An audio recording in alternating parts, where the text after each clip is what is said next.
If you're gonna test this professor, be prepared to be unfriended on Facebook.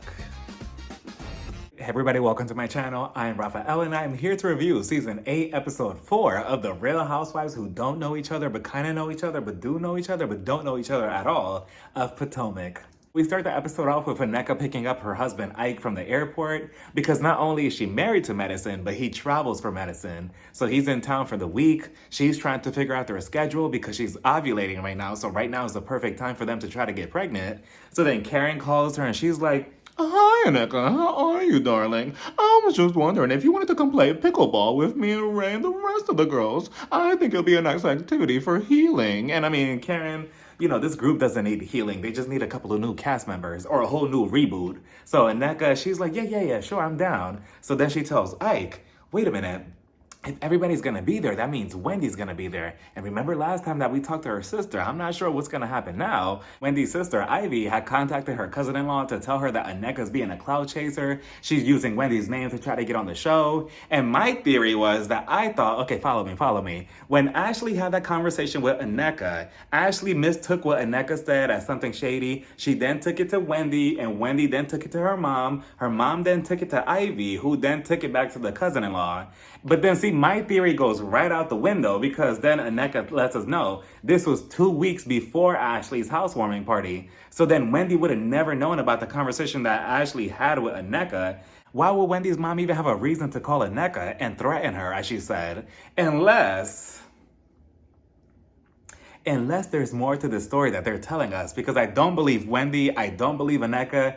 Even though there is a chance of Nneka's story being true, I don't know. And at this point, I need Wendy's mom, her sister Ivy, and the cousin-in-law to be at the reunion. Specifically, give the first chair to Nneka and the other first chair to Wendy's mom. I'm trying to see something real quick.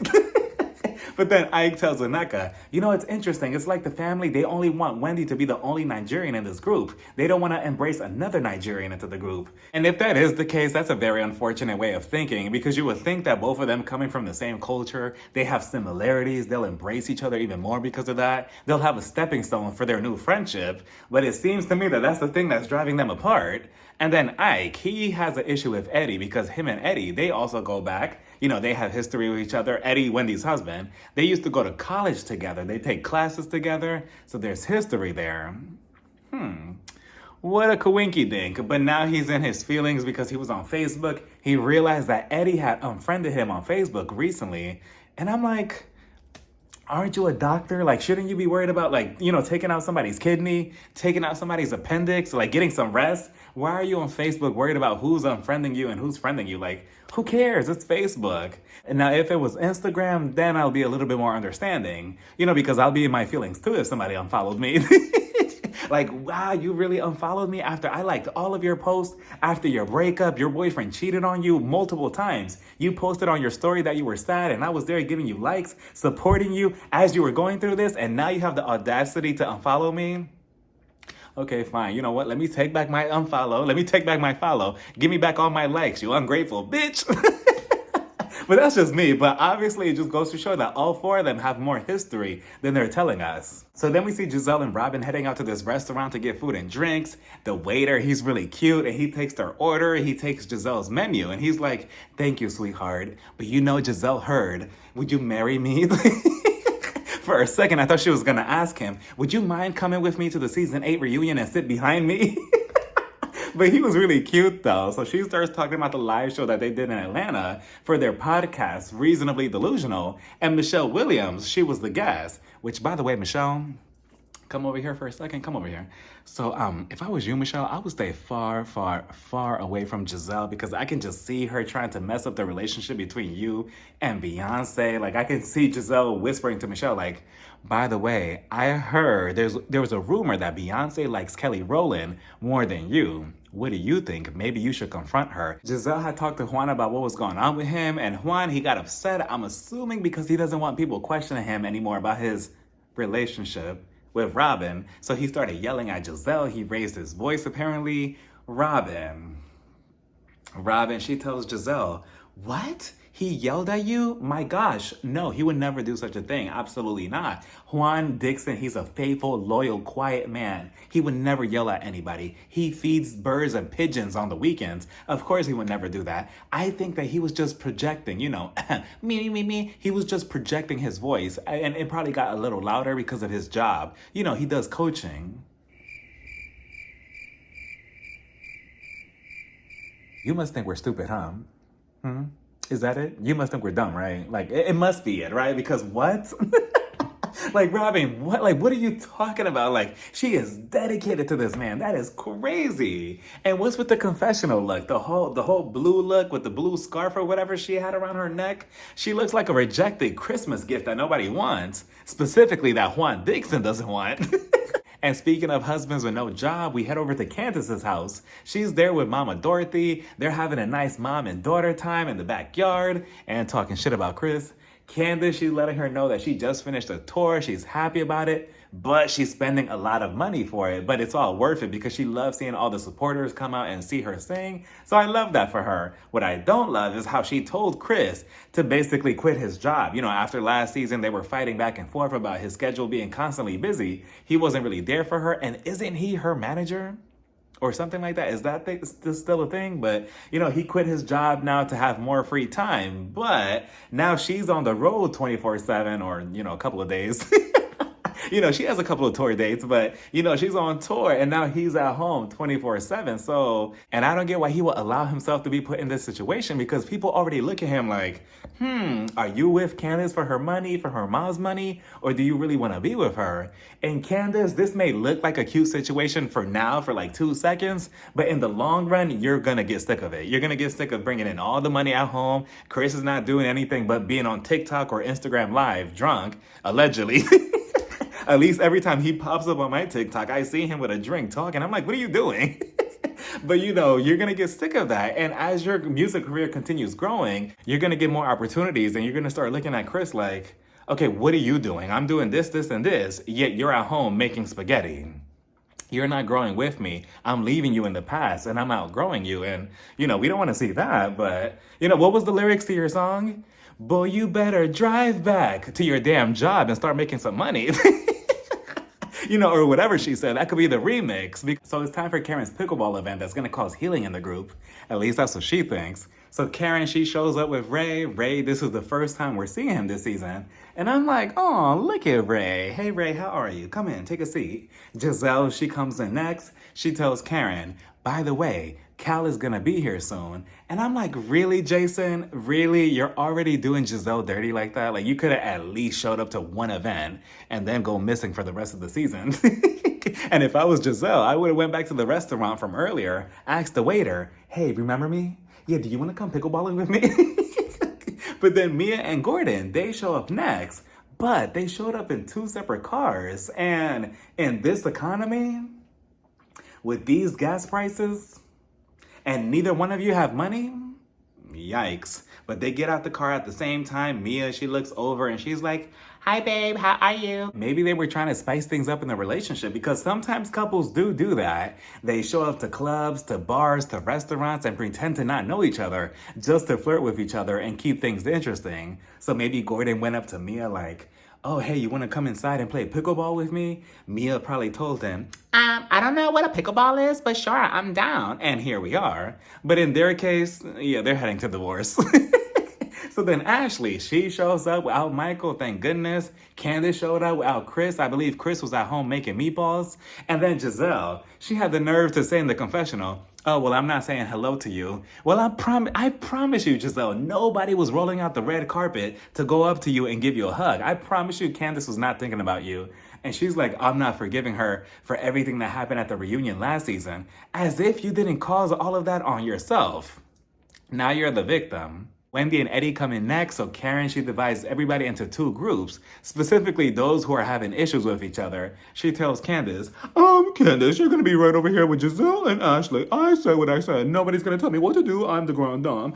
Mia, you're gonna be right over here with Wendy and Nneka, okay? Okay, we're gonna start the pickleball game. So as they're about to start the game, Nneka, she comes in with Ike. She goes over to her side, right? She hugs Mia. Wendy, she is... She is standing there like a statue. She's so uncomfortable. Nneka, she walks right around her. She's like, oh, hey, Wendy. Wendy, she's just like, hey.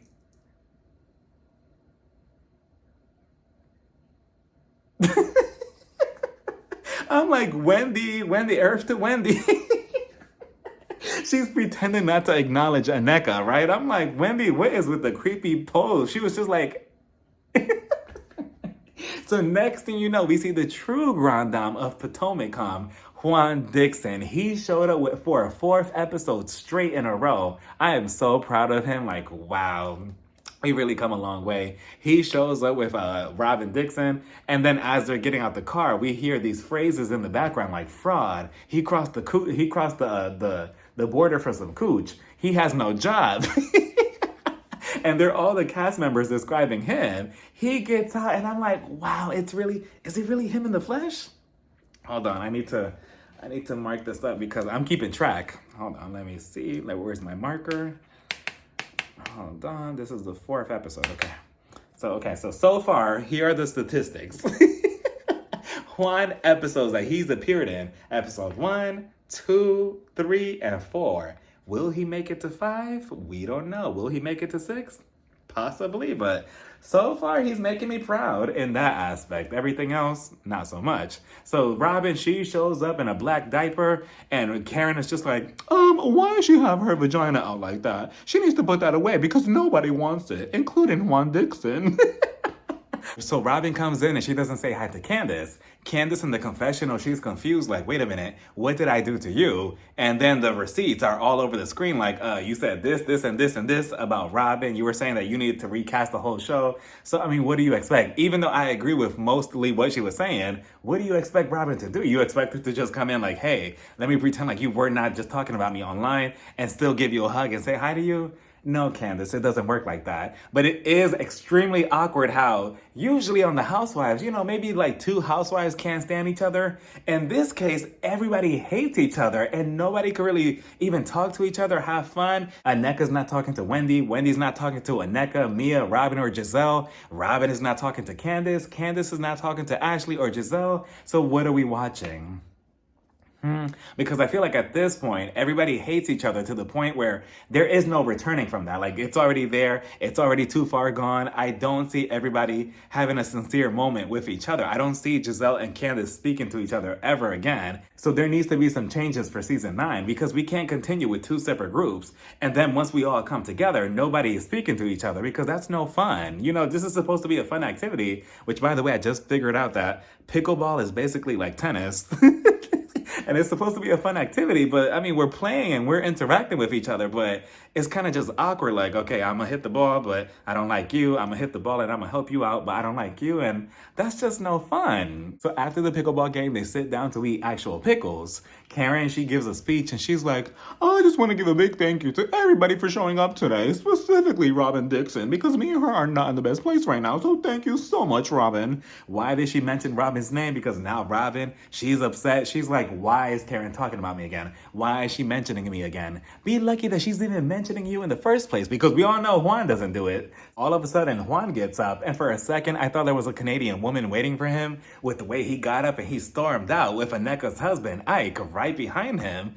And it's not like it makes a difference anyway, Juan. You haven't been there at any other gathering, any other season, so your presence won't be needed. And just for that, I'm erasing your check mark. I mean, you're still gonna get one, but you're gonna get a smaller one. Hold on. Okay, here we go. That's the updated list. So you were in all episodes, but you notice how in the 4th one, the check mark is very tiny compared to the others? Yeah, keep that up and you won't get another check mark for next week. But anyway, so then Nneka, she tells Ashley, I think that me and Wendy should talk out this conversation that's just all over the place. And this is where it starts. She looks over at Wendy. Wendy, I don't really know you like that. So now you claim that you don't know Wendy, but just 7 days ago, last week, you were bitching and complaining to Robin. I don't know why Wendy's acting like she doesn't know me. We do know each other. We have met before. But now 7 days later, here we are. You're saying the complete opposite, that you don't know her. So which one is it, Nneka? Do you know her? Do you not know her? What's going on? What's happening? So Wendy tells her the same thing, like, look, I don't know you either. Nneka, she's like, oh, so you're just going to repeat everything I'm telling you? And I'm like, whoa. Where is this energy coming from, Nneka? It's so clear that she just wanted to show her dominance over Wendy with that slick comment, and she knew she had a crowd of people that she wanted to impress to secure her spot on the show, so why not come after Wendy in this very moment? Eventually, Nneka comes out with it. She tells Wendy, look, Wendy, your mother has threatened me by trying to put my name in a shrine. And that's the direction that we're going in this season. Wendy's just like, what are you talking about? Explain. So Nneka, she goes on to say, I got a phone call from your sister, from your cousin, from somebody in her family, threatening me about a shrine, about this, and you were on the phone as well. And I'm like, oh, so this is a new twist. Apparently now Wendy was on the phone as well. Wendy's just like, no, I wasn't. I was never on the phone. What are you talking about? Nneka's just like, yeah, you were. But then she starts saying, oh, wait, no, you weren't. Or something like that. Her story sounds all over the place. So Wendy was like, you need to clear your story up. Did I call you or did my sister call you? Nneka was like, well, I'm trying to explain this shit to you. Wendy was like, so fucking explain it. And Nneka, she snaps and she's like, well, that's what the fuck I'm doing, bitch.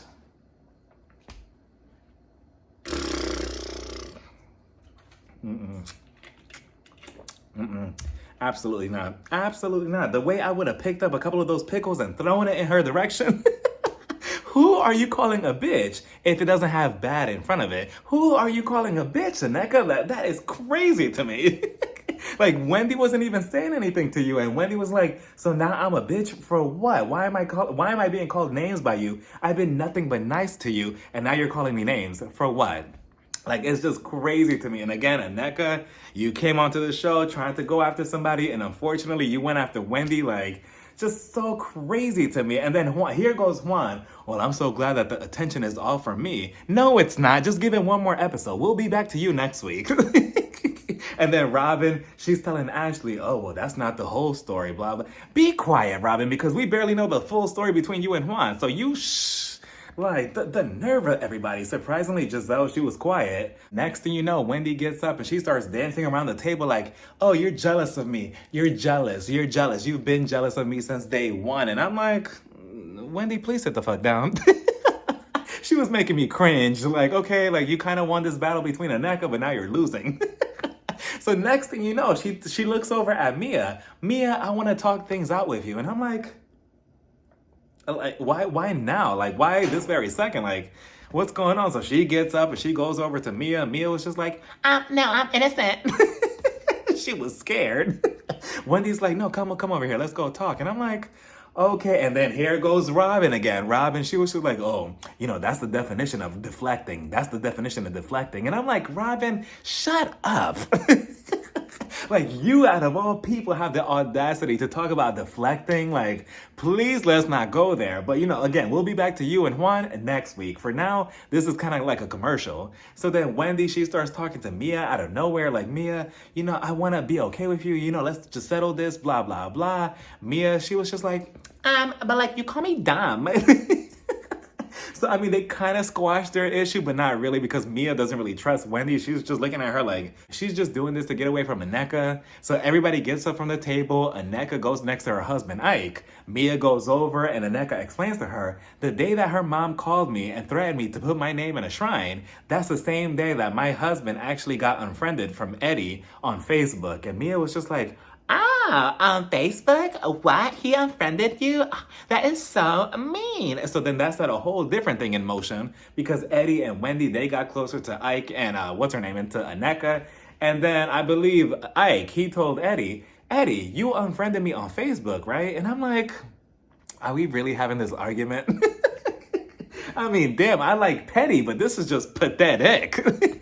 And then Eddie's just looking at him like, what are you talking about? I just met you today. And this is where I knew that Eddie and Wendy and Nneka and Ike are full of shit, because Eddie, he could not say what Ike wanted him to say. Like, Ike was just like, just say that you don't know me then. You don't know me at all. You never had me on Facebook. And Eddie could not say it. He kept looking at him like, I just met you today. I just met you today. And if he truly meant that he just met him today, he would have just told Ike, okay, yeah, me and you have no history. I never had you on Facebook. We don't know each other. But he couldn't even do that. So Ike was just like, oh, so you're not gonna say it? You're not gonna say it? Nneka was trying to calm Ike down. Ike, he looked over at Nneka. He started yelling at her like, stop, stop, stop. I'm trying to talk to Eddie. As Wendy's trying to get in between Ike and Eddie, Nneka tells her, don't step to my man's face. Back up. And I promise you, Nneka was willing to go all out with Wendy. Like, she was willing to go to blows with her. That's the type of energy that she had. I'm like, Nneka, relax. And Wendy was just like, this whole thing is crazy. So Nneka was like, no, the crazy thing here is your mom putting my name in a shrine.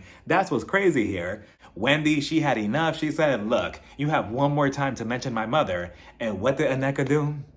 She mentioned her mother one more time. And she said, look, Wendy, your mother is a witch. And I'm like, wow, Nneka, wow, wow, wow. 4 episodes in, and this is really how you and your husband are coming onto the show? And you know, if Wendy would have dragged Nneka all through this entire pickleball place, I would not have been upset because Nneka, you were really like pushing and pushing and pushing Wendy for a fight. And for what? And then Ike, her husband, wants to jump in it with this whole Facebook conversation, like, what? But, you know, like I said before, I feel like all 4 of them are full of shit, and there's something much more behind this whole story that we don't know. So, you know, for now, I guess this is it. But this was a crazy episode. Let me know what you all thought about this whole entire episode down in the comments. Bye, everybody. Mwah.